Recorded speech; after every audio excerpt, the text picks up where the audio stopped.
সংস্কারের প্রশ্নে যেই বিষয়টি বারবার আসছে যে সংসদ ছাড়া সংবিধান আপনার সংশোধন করা উচিত হবে না, এই সরকারের যে জনসমর্থন সেটি বাংলাদেশের সৃষ্টির পর থেকে সবচেয়ে একটা বৃহৎ জনসমর্থন, যেটা রাজনৈতিক দলের বাইরেও বিভিন্ন নাগরিক সমাজ, সাধারণ মানুষ কিন্তু সরকারকে সমর্থন দিয়েছে। একটা গণ অভ্যুত্থানের পরে পৃথিবীর বিভিন্ন দেশে সংবিধান পরিবর্তন হয়, পূর্বের সংবিধান কার্যত স্থগিত করা হয়।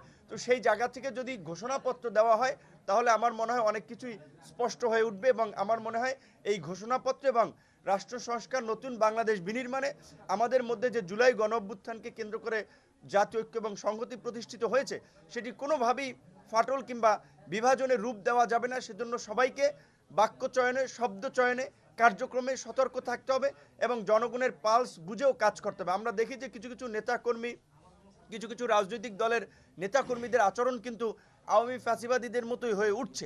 এটি কিন্তু মানুষের মাঝে একটা উদ্বেগ তৈরি করছে, উৎকণ্ঠা তৈরি করছে যে তাহলে কি এটা আবার কোন বাংলাদেশ? যদি পূর্বের ব্যবস্থা সিস্টেম বলবৎ থাকে তাহলে এই বাংলাদেশ বিনির্মাণ বা দেখার জন্য কি আমরা জীবন দিয়েছি?